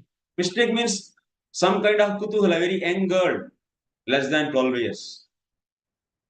So young girl and she got the excitement. Kanya actually. She was a young girl and Durvasa Muni gave a boon to her. So one mantra he gave. Kunti Maharani served so patiently to Durvasa Muni. So that's why Durvasa Muni gave a boon. And one day she was just like a young girl, 11 years, 12 years, girls, boys, how they will be. They all have this some kind of like childishness, curiosity and childishness. Out of the curiosity whether this mantra will work or not. And she called. So that's, and she called whom I should call. On the building she was walking and she is seeing the sun and she called the sun god. And to check that mantra, whether that mantra will give a child or not.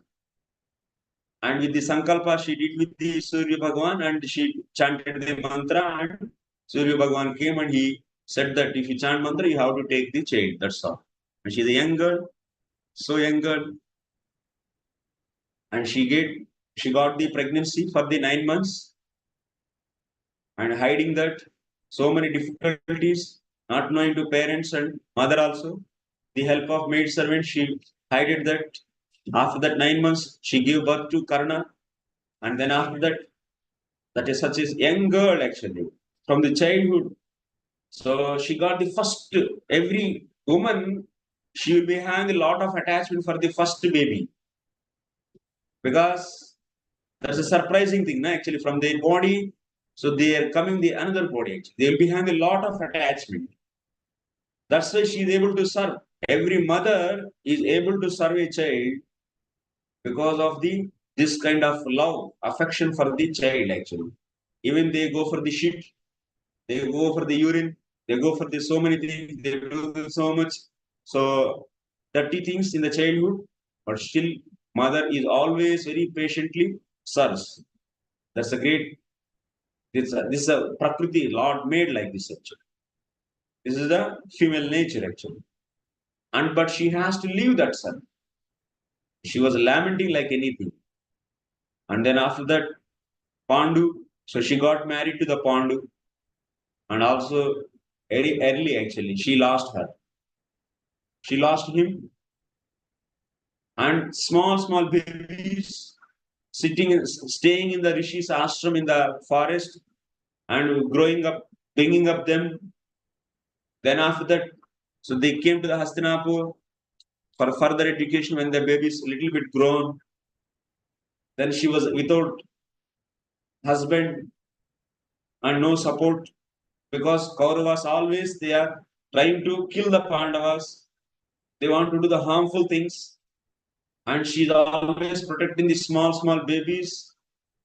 She's in her own house but with insecurity. So you can see the patience of the Kunti Maharani, how she was dependent on the Lord.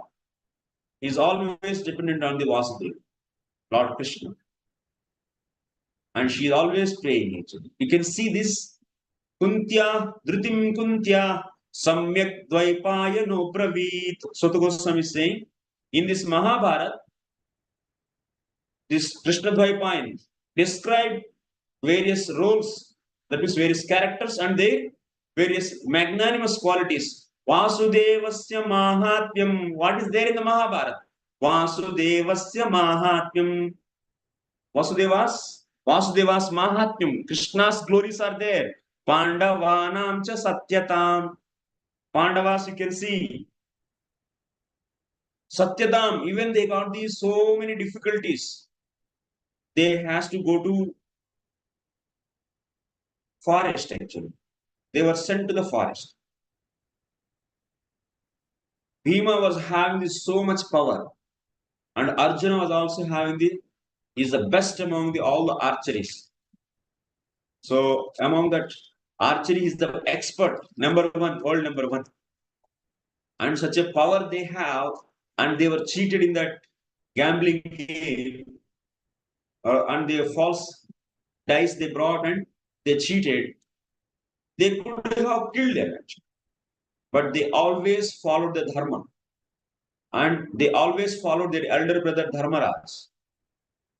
Being younger brothers, they never actually crossed the elder brothers' words, orders. That is the dharma actually of the younger brothers. Out of their power, they didn't rebel, they didn't become rebel to their elder brother. So you can see this Pandavas Satyata. Even they faced so many difficulties, they went to the forest. Even in that Lakshagruha, they were tried to be burnt. And to save their life, they were Ekachakra Nagari. They were staying in the Ekachakra Nagari and they changed their Vesha also. Instead of becoming the Kshatriyas, outward they were showing themselves as Brahmanas and they were begging actually on the roads. But still they didn't leave the Dharma. Now in the present day, if some little pain is there for their senses, immediately we leave our Dharma. Immediately we leave our character, our righteousness. Whatever is going to give the pleasure, it may be the right or wrong. If it is going to give the sense pleasure, we are ready to accept this. If some little more profit is going to come because of the one lie, then we are ready to do the lie. Like the people are mixing like in the, you can see oil, you can see any ingredient in this present day market available. Can you say any one thing actually without contamination? No. Anyone is following the dharma? Nobody is following the dharma. Almost all. So all teachers, they are not following their dharma.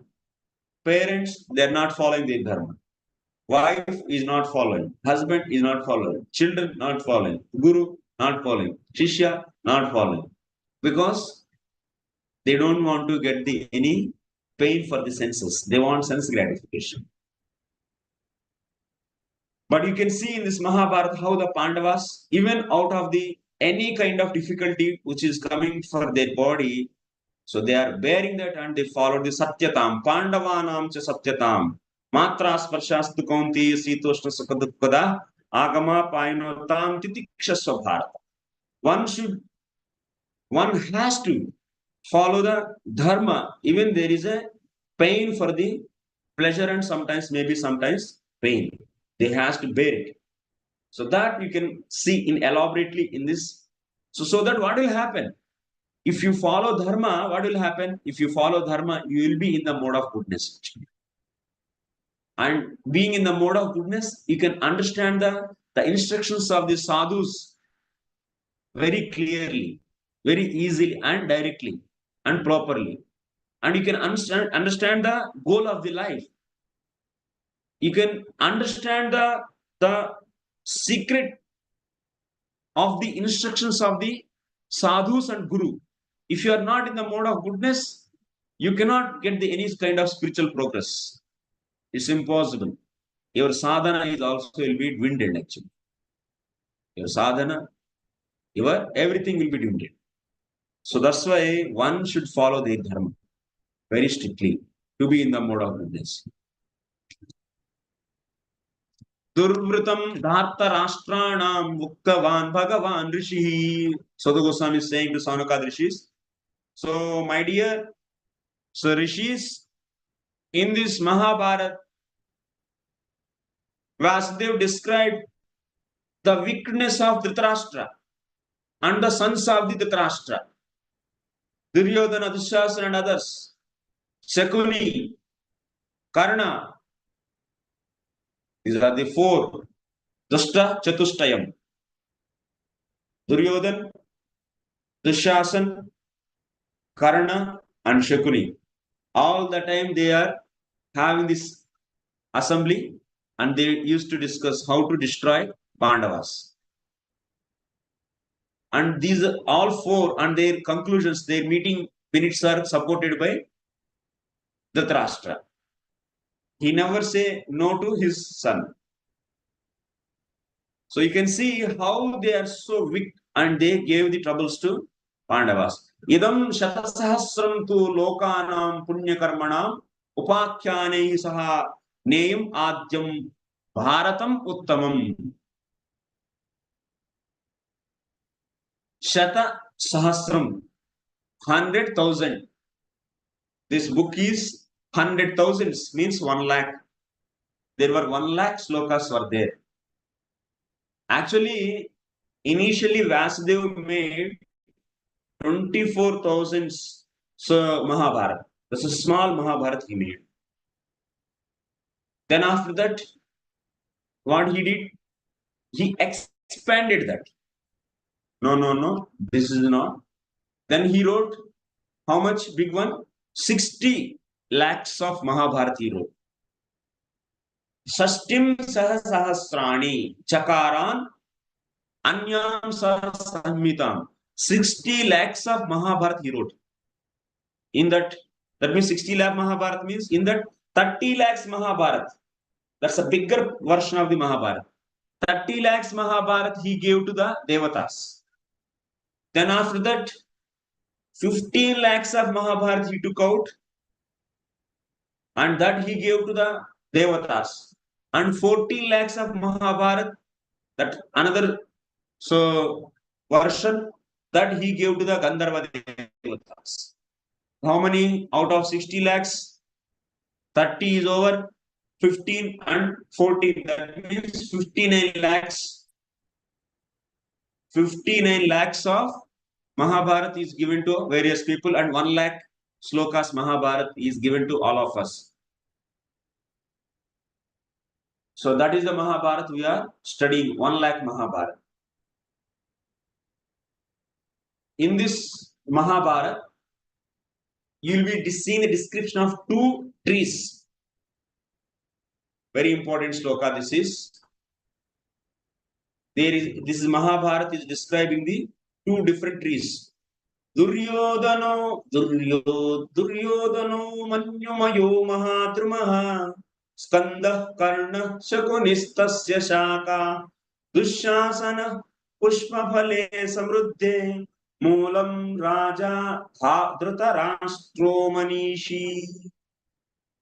In this Mahabharata, you are seeing the description of 2 trees. One tree is Duryodhana. For the tree, what are the shakhas? Branches? Karna and Shakuni. Manyumayo mahadrumaha skandah karnaha shakunihi tasya syakaha.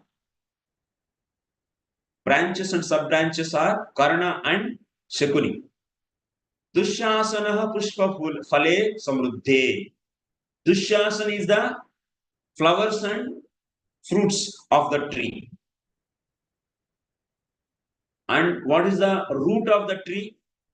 Or the root of the tree is the Dhritarashtra. So Duryodhan is Manyomaya. He is always so much anger he has. Krodamaya. Because Kamayesha, Krodayesha, Rajoguna Samudbhava. Duryodhan is always with the Rajoguna. He is the lusty person. He wants the wealth of everything of the Pandavas without any hard work. And he, because wherever there is a lust, then there is immediately there is anger. Manyumaya. Duryodhano Manyumaya. So full of anger. Mahadruma. And that is the Duryodhan tree. His whole trunk is Duryodhan.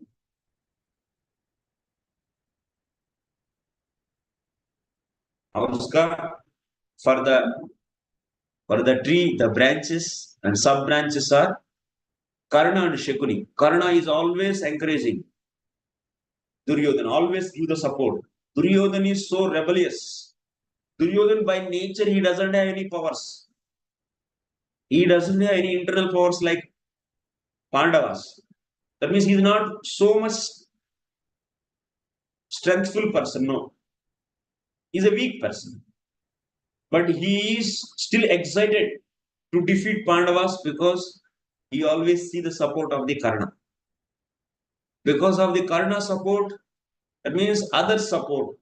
He is dependent on the other support and he used to become so proud. And so that's why Duryodhan is supported always by the Karna, and other branches of this are history are Shakuni. Shakuni always give the wrong direction to the Duryodhan. All the wrong direction. Karna give the support of the armed support, and Shakuni gives the wrong ideas. And Duryodhan is full of anger. And Duryodhan, whatever he is doing, is supported by Dhritarashtra. That's why for the tree, what is the base from where the tree is surviving? Through the roots only, na? So the root is Dhritarashtra. Dhritarashtra is completely became blind because of his attachment for the wicked son, unrighteous son. And he never chastised his son actually. Many times Vidura asked. Even Vedavyas also said. Everyone said to him. Bhishma also said. This only one son. Even Krishna said. In the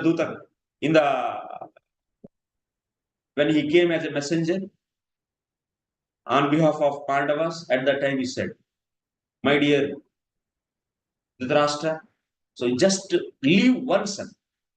Vidura also said, because when Duryodhan took birth, there was foxes were crying and big storms and so many unwanted signals were exhibited actually.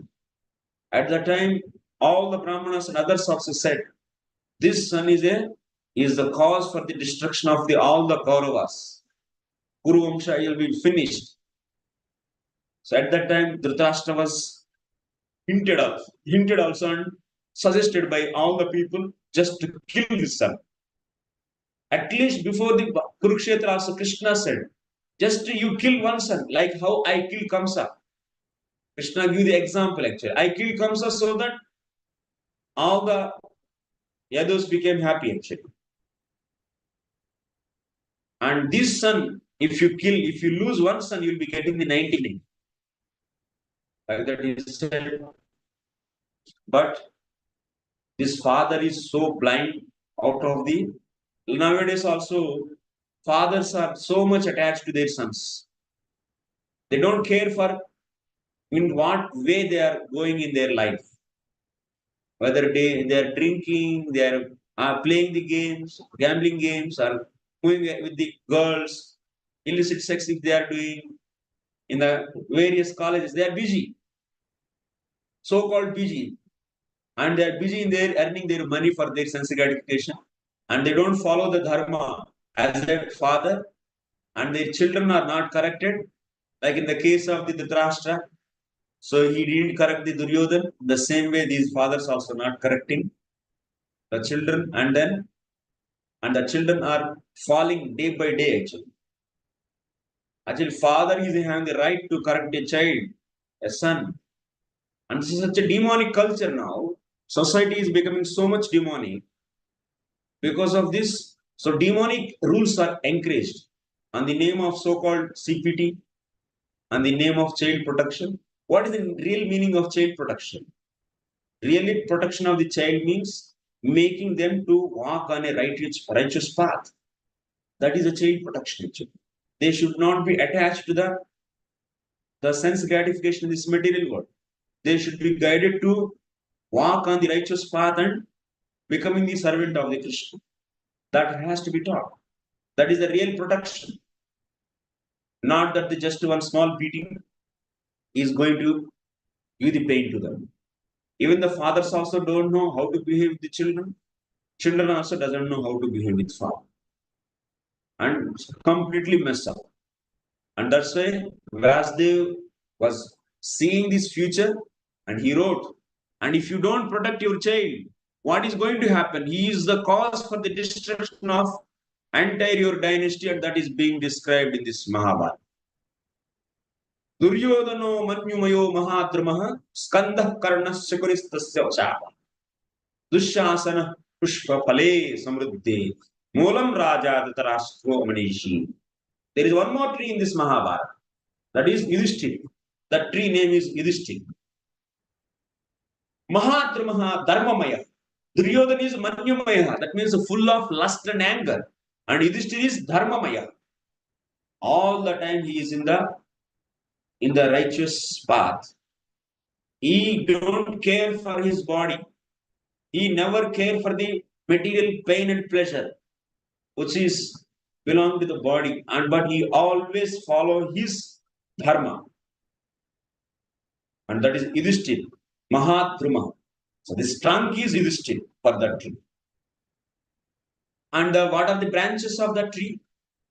Arjuna and Bhimasena. Arjuna and Bhimasena are the branches of that tree and sub-branches. Madri Sutau, the sons of Madri, that means Nakula and Sahadev, are the flowers and fruits of that tree. So this is another tree we are going to see, the description of this tree. That means Pandava tree, that means Duryodhana. One tree is Duryodhana, another tree is Yudhishthira. And what is the root of this tree? Yudhishthira tree. Yudhishthira Mahadrama. So this tree Yudhishthira. And what is the root of this tree?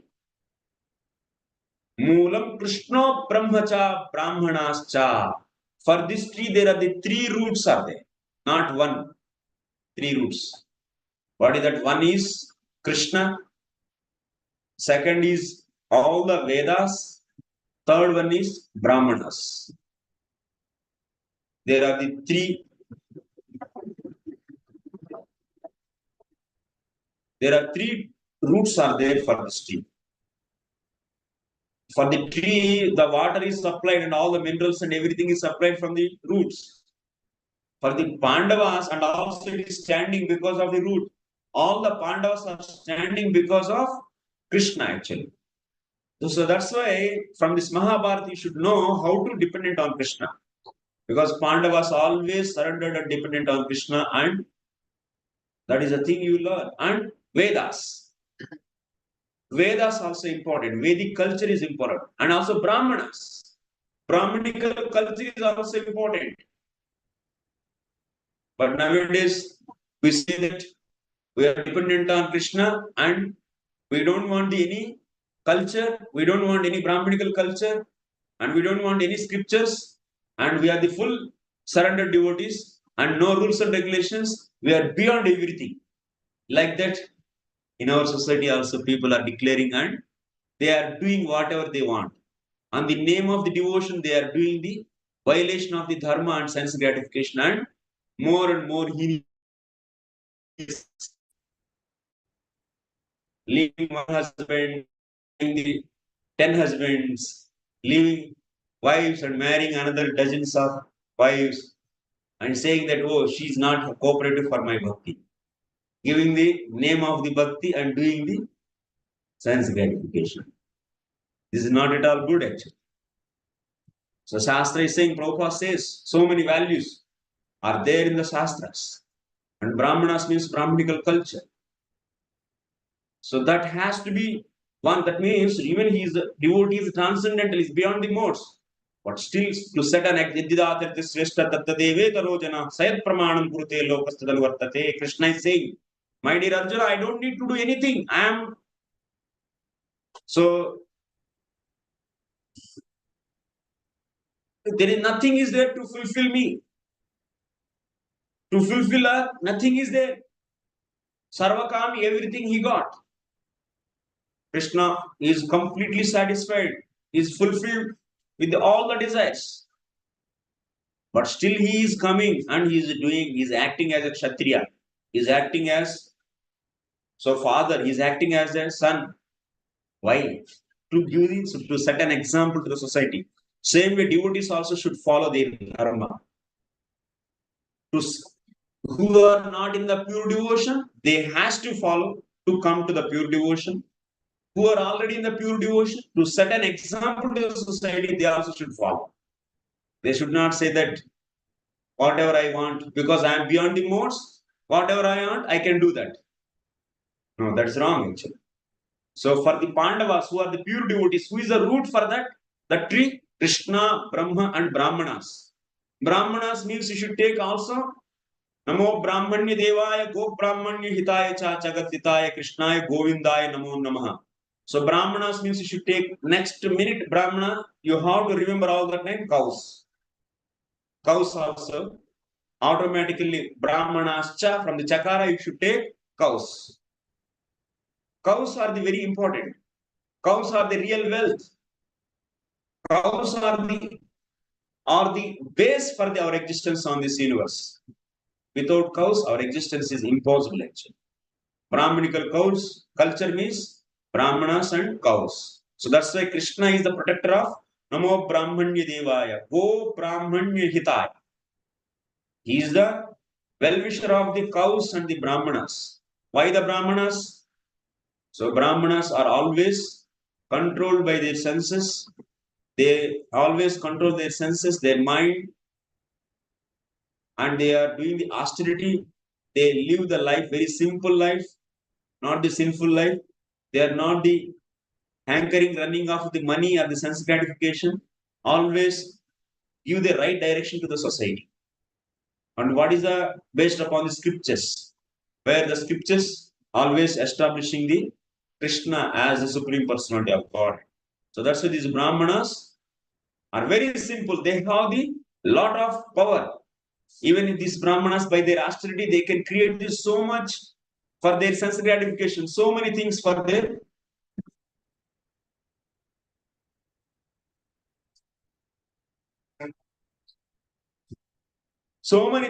sense gratification by their taposhakti, but they never.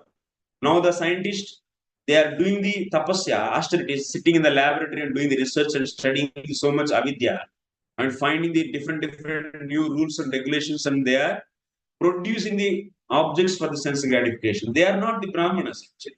They also study like the Shastras, like the Brahmanas. They study the books and so on. So studies they do. They are avoiding. They are keeping away from the society themselves and doing the austerities. But their austerity is destruction. Their austerity is meant for the destruction of the society. But these Brahmanas, so which are described, that means in the Vedic culture, Brahmanas, they are always focused in the absolute truth. They always guide the society. Even they have so much strength to produce the objects for the sense gratification by using their mantras. They never produce it. They don't do sense gratification. This is a Brahminical culture actually. And so that Brahmanas and also Veda, that means scriptures. Nowadays, why we need the scriptures? This is also coming. Anyway, I am doing the pure devotion. So whatever the devotion, for the devotion, whatever is the Anukula, that is only that I will be doing. And I don't need to follow these all Shastras are simply waste of the time. And he's taking the full freedom. On the name of the Bhakti, is taking the full freedom in his life and doing whatever he wants to do. Like the outside people, on the name of sense gratification, they are doing the full freedom and not following the dharma and doing all the nonsense. That same sahajayapan is going to come in our society also if we don't follow dharma. So, Sruti, Smriti, Purana, Pancharatra Vidim Vina, Hare Raikantiki Bhaktir, Utpata Eva Kalpite. That means it's going to bring the, that means neophyte devotees who are not in the pure devotional platform, assuming themselves as pure devotees, and so they are thinking themselves as beyond the dharma and taking the all the rules in their hand, they are violating left and right in the nonsense in the society actually. And this is destruction actually. It's not the construction and it's not the growth. So that's why Yudhishthira tree, for the Yudhishthira tree, so Krishna, Vedas, that means Vedic literature, and the Brahmanas and cows are the roots actually, three roots. We are going to see this. In tomorrow's class, we are going to discuss Anukramanika Parva actually, the first Parva. Today we have seen just what are the various things are there in Mahabharata. So we are going to see Anukramanika Parva, that means it is a summary story. We can see whole Mahabharata in a summary there. Then after that, we can move forward to the Paushya Parva. Okay, thank you very much for all giving.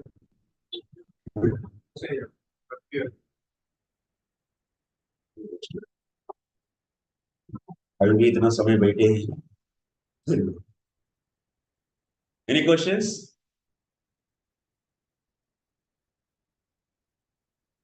Thank you very much.